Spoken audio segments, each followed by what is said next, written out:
Una pregunta para abordar el mundo. Dos disciplinas que amplían nuestras miradas.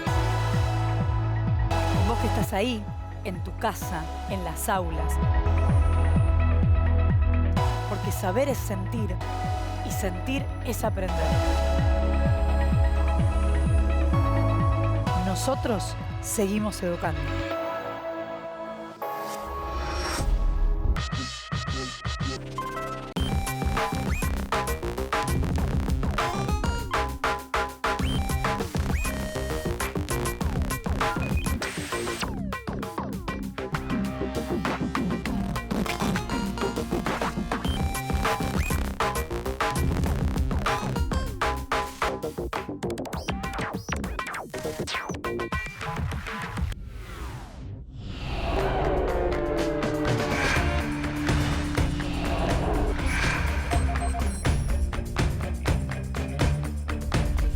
La primera vez que tuve una encuesta, mi experiencia fue en la escuela, cuando unos profesores nos preguntaron si nos sentíamos bien en el curso, qué materias nos gustaban, si teníamos algún problema ahí dentro de la escuela.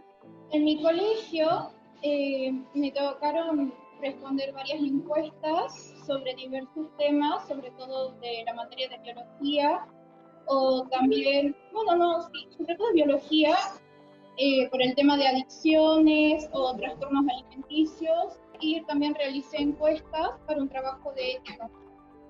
La encuesta que yo haría en mi barrio sería para saber qué cantidad de chicos asisten a la escuela primaria y qué opinan los padres sobre las clases virtuales.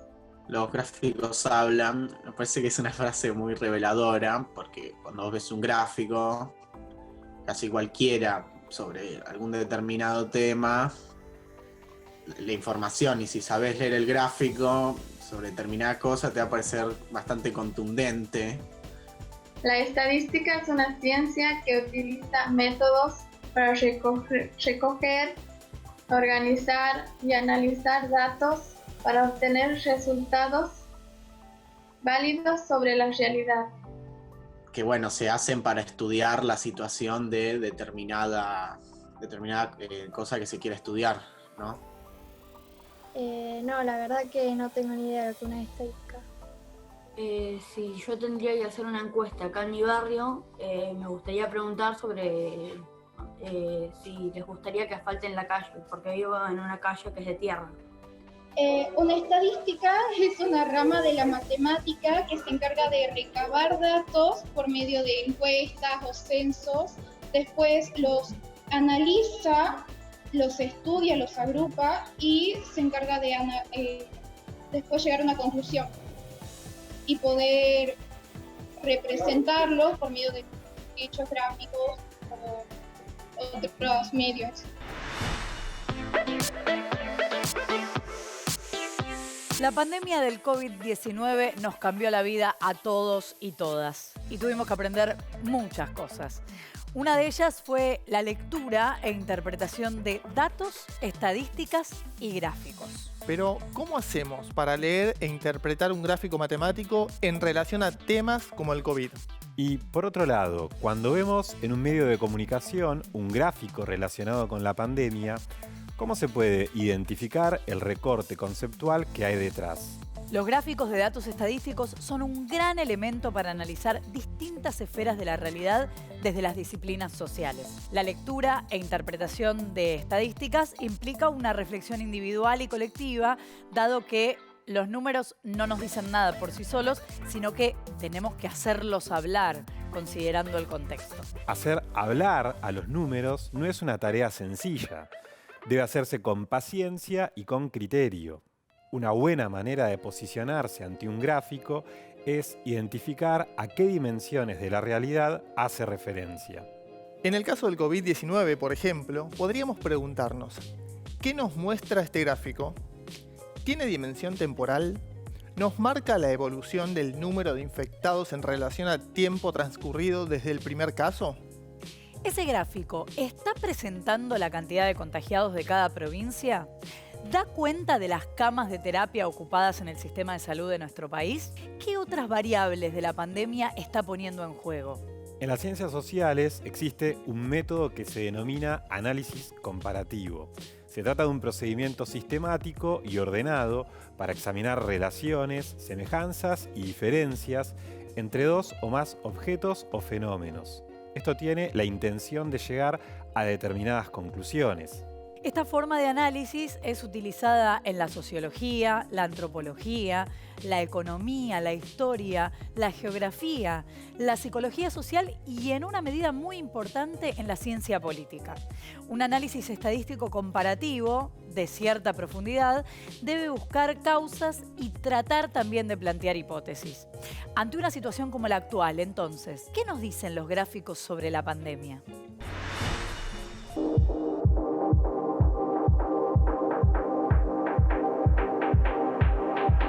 La recopilación de datos tiene una larga historia. En el antiguo Egipto, hacia el año 3050 a.C., los faraones ya sistematizaban datos sobre la población y la riqueza del país. Según el historiador griego Heródoto, ese registro se hizo con el propósito de preparar la construcción de las pirámides. En el mismo Egipto, el faraón Ramsés II hizo un censo de las tierras con el objetivo de verificar una nueva manera de repartirlas. Hacia el año 3000 a.C., los babilonios ya usaban pequeñas tablas de arcilla para registrar datos sobre su producción agrícola y sobre las prácticas de trueque. En China ya había registros numéricos y estadísticos antes del año 2000 a.C. Los griegos, hace 2500 años, ya hacían censo con fines tributarios, sociales y militares. Pero fueron los romanos quienes mejor utilizaron los recursos que hoy definimos como estadísticos. Cada 5 años hacían censo de población y los funcionarios públicos tenían la obligación de anotar nacimientos, defunciones y matrimonios. También tenían que hacer un recuento periódico del ganado y de las riquezas contenidas en las tierras conquistadas.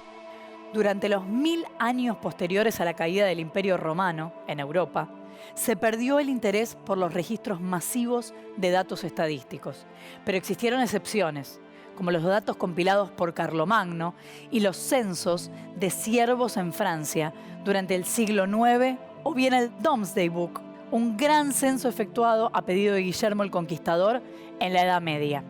Entre los siglos XV y XVII, hombres destacados como Leonardo da Vinci, Nicolás Copérnico, Galileo Galilei, Francis Bacon y René Descartes hicieron grandes mediciones basadas en el método científico. En el transcurso de la Edad Moderna, la cantidad de datos estadísticos creció exponencialmente.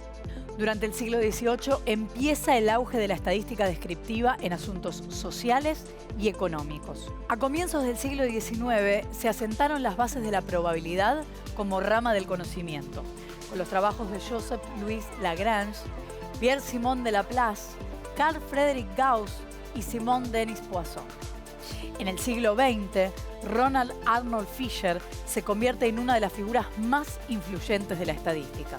Fue quien pensó esta disciplina como una potente herramienta para planear y analizar experimentos. Su libro Métodos estadísticos para los investigadores, publicado en 1925, fue durante muchos años el mayor referente para la estadística. Un elemento que se debe tener presente cuando se analizan las estadísticas es el contexto de los datos que se aportan. Por ejemplo, el aspecto temporal. El cuándo al que refieren los datos aportados es muy importante.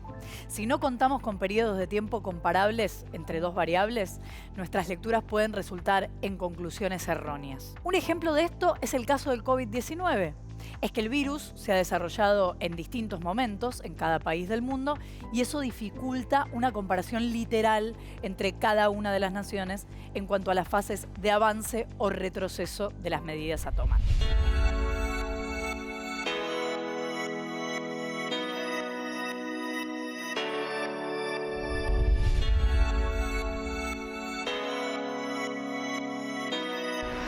Hola chicos y chicas, ¿cómo están?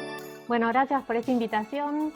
Mi nombre es Betina Duarte, yo soy profesora de matemática, trabajo en la Universidad Pedagógica Nacional. pensando con otros docentes cómo enseñar matemáticas. Bueno, voy a contestarte pensando que los estudiantes y las estudiantes que me están escuchando tienen acceso a Internet. Si van a comprarse un celular, lo primero que hacen es entrar a Internet y buscar datos sobre ese celular. Les interesará saber opiniones de usuarios, duración del aparato, cosas que pueden entrar en el aparato para poder usarlo. Hay una cantidad de preguntas que van a hacerse por un aparato que van a adquirir, y para contestar esas preguntas van a ir a buscar datos a Internet y van a tener acceso a datos que están armados, como se arman los datos estadísticamente. Si van a irse de vacaciones y quieren armar un recorrido propio, van a buscar lugares, van a ver cuál es la opinión de los viajeros, sobre los hoteles que puedan usar, sobre las casas a donde puedan ir, intercambios estudiantiles. Cualquier viaje te hace buscar datos en Internet. Y si vas a pensar qué carrera querés estudiar cuando termines el secundario, vas a entrar y vas a buscar datos sobre universidades, estudiantes, carreras, vas a proyectarte a largo plazo, vas a querer saber qué tipos de trabajos vas a poder acceder. Toda esa información te hace mirar datos. Bueno, la interpretación de gráficos es una pequeña puerta de entrada a la estadística. En lo personal, a mí me gustan los gráficos que me sorprenden y que me resultan antiintuitivos para lo que yo esperaba. Me imagino que a los y las chicas les debe pasar lo mismo. Y sobre estos gráficos, lo que resulta interesante y es parte de lo que nosotros podemos aprender es a hacernos preguntas. Sabemos que la información no se puede explicar entera, no se pueden traer todos los datos. Y un gráfico tiene la particularidad de permitirnos, con una mirada, tener una cierta interpretación de aquello que pasa, una parte. Pero para poder entrar en eso que el gráfico me está trayendo, yo tengo que poder hacerme preguntas. Y hacerme preguntas es hacerle preguntas al gráfico.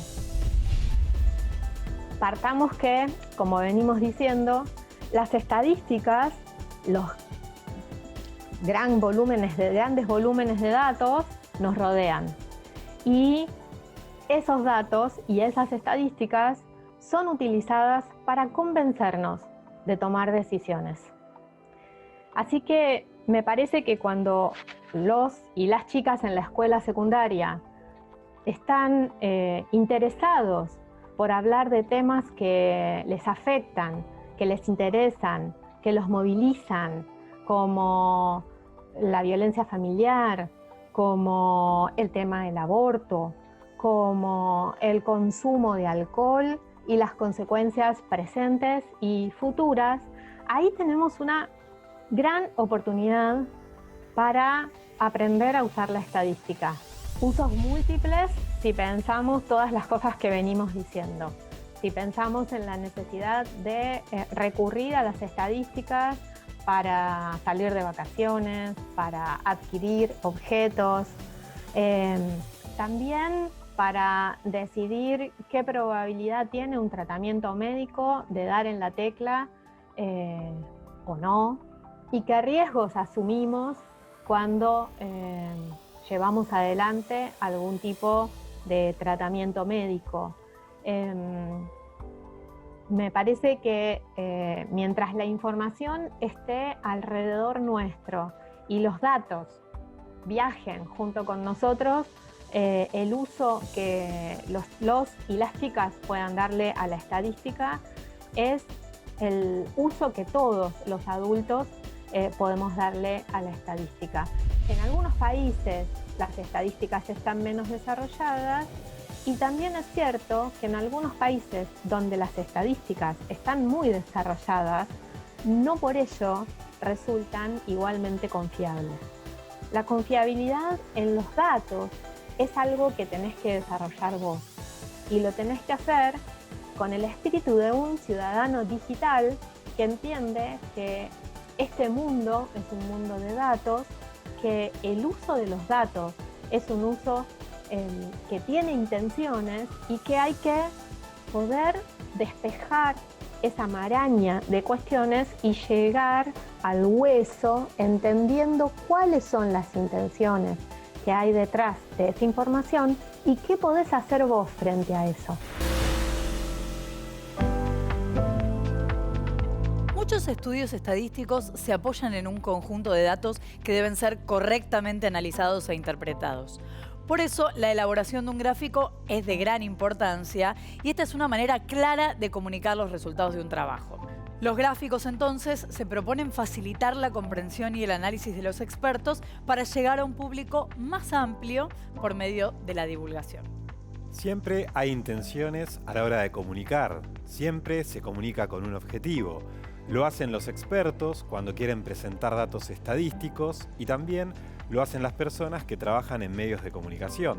Y así como no hay una sola manera de analizar la realidad, no hay una sola manera de hacer gráficos. El tipo de gráfico depende de lo que queremos mostrar. Si hablamos de COVID-19, se puede, por ejemplo, trabajar con la cantidad de casos, el tiempo de duplicación de los contagios o las diferencias entre jurisdicciones. Hay gráficos de barra, gráficos circulares, histogramas, gráficos de líneas, gráficos de dispersión y gráficos de cajas y bigotes. Una de las formas de gráfico más usuales es el gráfico de barras. En él se presentan los datos agrupados, en donde cada grupo es representado por una barra, cuya longitud representa la magnitud que se indique en el eje vertical. Típicamente, en este tipo de gráficos, se observa una variable en las abscisas y su frecuencia en las coordenadas. Otro tipo de gráfico también muy utilizado es el de torta. Visualmente es fácil de comprender. En el círculo aparecen tantas partes como eventos se requieran representar. El tamaño de cada porción es proporcional a las veces que ese evento sucedió. El gráfico de línea es similar al gráfico de barras, pero la diferencia es el efecto visual que la línea da al observar los datos. La presencia de una línea que recorre los datos da la idea de evolución temporal. Este es el motivo por el que este tipo de gráfico suele usarse para representar la evolución temporal de una variable. El gráfico de columnas apiladas es una variación del gráfico de barras. En él, cada barra tiene a la vez una división que indica la conformación del dato. Por ejemplo, si queremos graficar la población de 3 países, estos pueden estar representados por 3 barras. Pero si a la vez queremos diferenciar población por sexo de nacimiento, cada barra puede estar confeccionada por 2 barras apiladas. Otros tipos de gráficos son los pictogramas y los cartogramas, estos últimos muy útiles en el terreno de la epidemiología. En cualquier caso, la elección de un tipo de gráfico y no de otro ya implica todo un posicionamiento. Siempre que elegimos algo y descartamos otra cosa, estamos tomando partido. Si ese gráfico además es emitido a través de un medio de comunicación, la lectura que el comunicador o la comunicadora haga de ese recurso deberá ser completada necesariamente por las interpretaciones de los y las televidentes.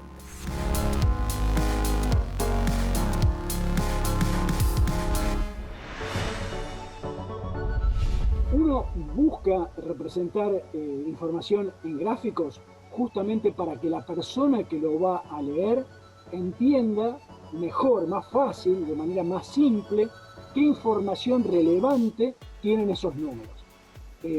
Por ejemplo, si uno quiere ver cómo está cambiando la edad media de las personas que se contagian de una epidemia, entonces uno elige mostrar, por ejemplo, de una dada región o del país en general, cómo va evolucionando la edad de los contagiados, a lo mejor mostrando justamente el promedio de sus edades a lo largo del tiempo, que puede ser días, puede ser semanas. A lo mejor uno elige, por ejemplo, que mostrarlo cada día es poco representativo porque son demasiados números, entonces agrupa por semanas, entonces muestra menos números, porque total no es muy importante día a día cómo cambió esa información, es decir, uno elige cómo agrupa la información, cómo la selecciona y qué escalas elige para mostrar, de manera de enfatizar a lo mejor el detalle que uno quiere que la persona preste atención. Es decir, es una manera de guiar el ojo del lector hacia donde uno cree que esa información es más relevante o es más importante para atender algo.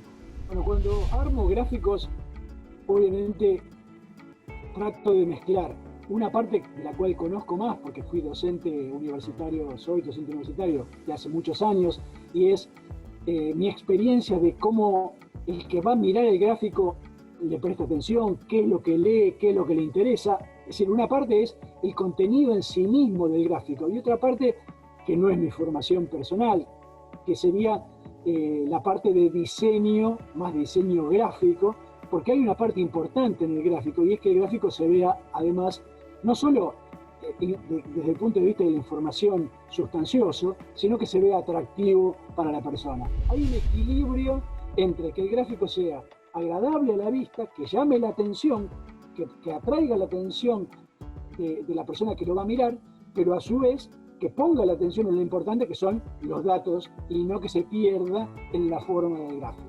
Bueno, cuando uno hace un gráfico, ya de por sí eligió alguna variable para mostrar y eligió una escala en que mostrarlas, o, por ejemplo, eligió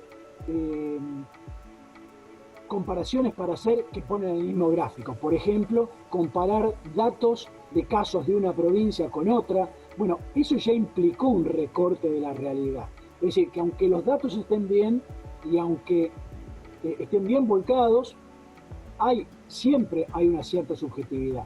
Bueno, la política y las decisiones públicas se basan en conocer lo que está pasando. Y uno solo puede conocer lo que está pasando si tiene datos, si hace mediciones. Y cuanto más mediciones tenga, cuanto más certeras sean, cuanto más confiables sean, mejores decisiones va a estar tomando. Por ejemplo, en el caso de una epidemia, si uno no tiene certeza de cuántas personas se están contagiando, es muy difícil tomar políticas de salud. Uno podría de repente estar encontrándose con que los hospitales se saturaron y no entender por qué pasó eso, porque no sabía cuántas personas se estaban muriendo, cuántas personas no estaban cumpliendo con las condiciones mejores para cuidarse, distintas variables que pueden estar afectando. Bueno, espero que todo esto les haya servido, que les haya sido útil. Les agradezco muchísimo a todos ustedes por haberse interesado un poco en estos temas. Y una reflexión final. En particular, en el caso de la epidemia, estamos en presencia de un tipo de comportamiento matemático muy particular que es muy poco intuitivo porque no lo vemos normalmente en nuestra vida diaria, y es un fenómeno que tiene un crecimiento exponencial. Exponencial a veces uno puede pensar que tiene que ver con un sinónimo de que es algo rápido. Y exponencial no es solo algo rápido, es algo muy rápido. Y tenemos que tener conciencia de esta peligrosidad, de que si los casos crecen exponencialmente, no hay sistema de salud que alcance, no hay médicos que alcancen, porque los médicos no van a crecer exponencialmente, son los que hay, son los que hemos podido formar. Entonces tenemos que tener cuidado justamente de tratar de no llegar a situaciones de crecimiento exponencial violento, porque entonces toda la situación se hace muy complicada. Hasta acá vimos cómo ordenar distintas informaciones en forma de gráfico. Ahora vamos a aprender a hacer uno en particular. Para eso, pensemos en un ejemplo. Pensemos en una ciudad X, en la que hay 4 escuelas. En cada una de ellas hay primaria y secundaria. Tenemos los números de cantidad de estudiantes en cada uno de los niveles en cada una de las escuelas. En la primera escuela, en la primaria, hay 153 estudiantes y en la secundaria 220. En la escuela número 2 hay 120 estudiantes en la primaria y 206 en la secundaria. En la escuela número 3 hay 150 estudiantes en la primaria y 100 en la secundaria. En la escuela número 4 hay 202 estudiantes en la primaria y 120 en la secundaria. Vamos a confeccionar un gráfico de barras apiladas. Esto es, en el eje horizontal, lo que usualmente llamamos eje X, vamos a interpretar a cada una de las escuelas. Es decir, van a haber 4 datos: escuela 1, escuela 2, escuela 3 y escuela 4. En el eje vertical indicaremos la cantidad de estudiantes. Cada una de las escuelas estará interpretada por una barra. La altura de esa barra representará la cantidad de estudiantes de esa escuela. Y a la vez esa barra estará dividida en 2 partes, indicadas con diferentes colores. Cada uno de esos colores indicará la cantidad de estudiantes en cada uno de los niveles, primaria y secundaria. Tener toda la información sistematizada en un gráfico con estas características nos brinda alguna información que solo mirando los números es difícil de obtener. Por ejemplo, es claro que en la escuela 1 hay más estudiantes que en las demás, y también es claro que en la escuela 3 hay muchos menos estudiantes. También es bueno porque uno puede visualizar la relación que hay entre cantidad de estudiantes de la escuela secundaria y los de la escuela primaria. Acabamos de aprender cómo hacer un gráfico de barras apiladas.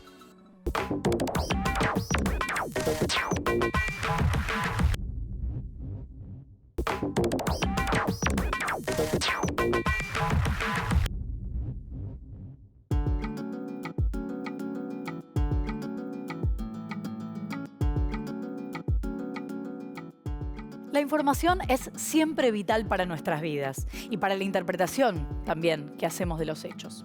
En momentos como este, en el que el mundo está viviendo una pandemia que altera las costumbres y la vida cotidiana, la interpretación de esa información es más central todavía. ¿De qué manera influyen las estadísticas en nuestra actitud ante lo que estamos viviendo? ¿Es lo mismo empezar el día sabiendo que hubo muchos contagios por COVID-19 que empezarlo con la información de que los casos bajaron? ¿Y es lo mismo un dato recibido a través de un medio de comunicación o a través de otro? Los medios de comunicación, así como las personas que los consumen, tienen su propia mirada del mundo y en ese sentido también construyen una realidad posible, aun cuando esa construcción sea a partir de datos o estadísticas. Algunos datos curiosos sobre estadísticas en la historia. El rey Guillermo I de Inglaterra encargó un censo en el año 1086. La información en él obtenida se recoge en el Libro del Gran Catastro o Domesday Book. Esta obra fue el primer compendio estadístico de ese país. Otro dato es que el primer empleo de datos estadísticos para fines ajenos a la política fue en 1691 y estuvo a cargo del profesor alemán Gaspar Neumann. Él quería destruir la antigua creencia popular de que en los años terminados en 7 moría más gente que en los otros.